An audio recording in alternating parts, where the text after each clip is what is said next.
My name is Sean Solly, and I'm an assistant professor at the New England School of Art and Design in Boston.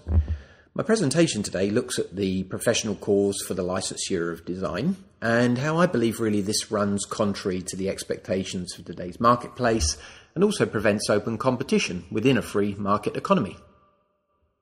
Design's obviously referred to very often as the second oldest profession, essentially meaning that really we've always done it, we've always needed it, and my belief really is that if we were even able to prohibit the unqualified from participating in design practice, legislation would obviously preclude designers who are really at the forefront of this field. Our society values collaboration and understands the economic benefits of solving problems holistically.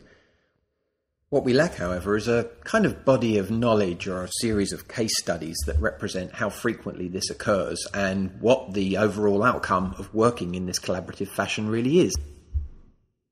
So my research examines the public perceptions of design and studies the emerging models of building design practice, exploring the designer's role in applying process-based methodology to complicated problems.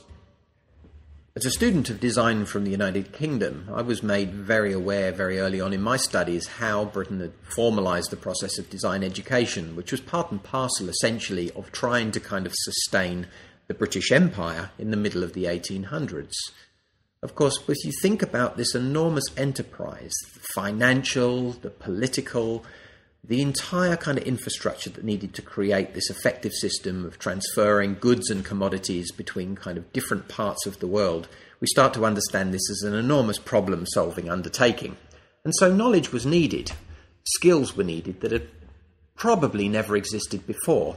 And this formalisation of the problem-solving process became part of the way in which design education was established in the UK. So the map that we're looking at here is a map from about 1885, 1886, a world map of the British Empire, which may have hung in any typical classroom in England at that time. You may know the saying that the sun never sets on the British Empire, and of course if you judge the map from west to east, you can understand why that was actually true. But therein also lied the problem. How could such an elaborate system be sustainable? And so over time, of course, the British Empire began to kind of fragment and essentially fall apart, but not without producing a number of very significant kind of evolutions in the way that we design and think about our built environment. The Great Exhibition of 1851 was a showcase for mass-produced products made by the various kind of resources which were actually being kind of brought back to the UK from those far outreaches of the empire. The interesting thing about the exhibition was, in fact, that after a rather lengthy architectural competition, no architect could really come up with a solution for this type of building. The Great Exhibition was a temporary exhibition. Programmatically, it was also quite complex. So following a relatively short architectural competition, no ideal architectural project could be found. Now, this wasn't, of course, because there weren't many talented architects. The problem with this project was, of course, that no one had really thought about a building which could be built in a temporary fashion, erected purely for the duration of the Great Exhibition and taken back down again. So this is the point at which Joseph Paxton steps in on the scene. Joseph Paxton was a horticulturalist, a gardener, and looked at the problem more from the point of view of creating a greenhouse, or using the technologies that he was more familiar with from his own profession. His system worked perfectly because not only was it something that could be created in a prefabricated construction technique, but it could also exploit the resource of the Army Corps of Engineers, who very successfully erected the building in a very short period of time. This would have no doubt put many architects' noses out of joint. In about 1837, the architectural profession in the UK had been given a chartered status by the King at that time. This was slightly before Queen Victoria came to power and her husband, Prince Albert, who was a great advocate of design in the UK. The creation of a chartered status for architects was then kind of followed up in around 1889 and 1891 by an Architects Registration Bill Committee. This was basically put forward to kind of suggest that architects in the UK would need to be registered. Now, this, of course, in this day and age seems to make great sense. But interestingly enough, even as far back as 1889, this proposition was vehemently kind of opposed by some of the most outstanding architects in the UK. So why would this have been the case? Norman Shaw, an architect of great repute, if not the most important architect of the time, and Sir Thomas Graham Jackson, who had essentially been the architect who had continued to build the fabric of Oxford University, published papers defining the profession of architecture not as a profession, but as an art. Many architects were concerned that this entire discussion about the registration of architects was going by without the knowledge of the general public. So William H. White published The Architect and His Artists, which was an essay really aimed at educating the public. The argument that the registered architects were putting forward, of course, is that they were looking for the kind of public safety, the public interests, by making sure that only a certain number of architects could practice the discipline. This becomes pretty much the same argument that's made today, and of course it makes perfectly good sense until one starts to think about exactly what is being said.